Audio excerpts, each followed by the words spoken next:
We are in this lecture on responsible leadership. Let us look at one specific challenge that we have today in today's context globally. It's not only in Europe or in Asia, in Africa, in America.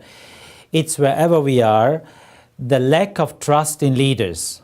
And if we talk about responsible leadership, we have to ask why this lack of trust and what are the differences, because it's not everywhere the same exactly. Now, globally and in all sectors of society, this is one of the biggest ethical challenges, the lack of trust in leaders. There's a global trust barometer, so there are several, but the one I refer to here shows difference of trust in leaders by sector, by countries, by professions. Let us look at it in order to see what is needed to establish or to re-establish and strengthen trust, which is a fundamental condition for responsible leadership. It is from the Global Edelman Trust Barometer 2015, so a very recent one. Now on this graph you see, and I start with that, trust in NGOs. And it's a comparison 2014 to 2015. You see that it's rather higher, it's high globally speaking, but it's rather declining between 2014 and 15. It means that in many countries, the trust in NGO leaders seems to become a bit weaker. It's still good and still high. And then, of course, we have countries where it increased, as you see, and countries where it decreased. Let us take another sector, the media sector. Media traditionally, since a long time, have not so much trust. It seems that media are not seen as objective as they should be. So it's in many countries below 50% rate of trust. And then you see also the decreasing tendency, which is quite worrying, that people trust media less and less. If you look at the trust in government, it's often quite low. So governments, again, politicians are not seen as the most trustful people, which may be unjustified, but it's a fact of perception in many countries.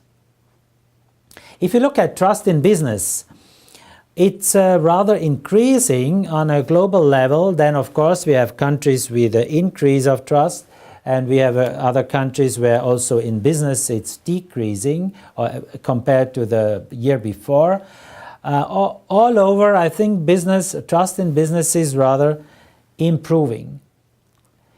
Now, what is not so surprising is that trust in experts is something that is normally relatively high. Experts are seen as independent, analytical persons.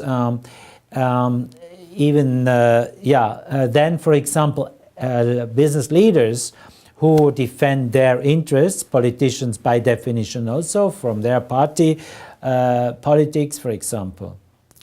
Then what is interesting, this survey also shows that the closer one is, the more trust we have. For example, the trust in friends is higher than the trust in people you do not know, which is not surprising, but has also something to tell about how to build trust in leaders. It needs proximity. What is also interesting in terms of economic relevance is that trust in leaders leads to faster innovation. There is a clear connection. The more you have trust, the more people entrust you for investments, for innovation. So trust has an immediate economic relevance, not only a political and a moral one. Now, how to build trust? That's the key question. And I think here, worldwide, the word integrity plays more and more a role. integrity and responsibility are the key words who worldwide are seen as, so to say, summarizing what will build trust. Integrity means to be a personality which has a view for the common good, for the common concerns, and not only for my own needs and interests. Integrity means to be honest, to be transparent, to be reliable. All these are virtues which play a key role in developing responsible leadership, which is based on trust. But then, of course, also a person who is able to look forward, to foresee risks, to plan, to have a long-term perspective, to have knowledge, to have a profound understanding of their own business, of their own territory and responsibility. So all these are factors which play a role today, and this is now worldwide, even though I have shown that by sector there are differences, by countries there are differences, but the big challenge overall on all continents is how to build trust in order to have trust in leaders which are responsible leaders. That's this third part.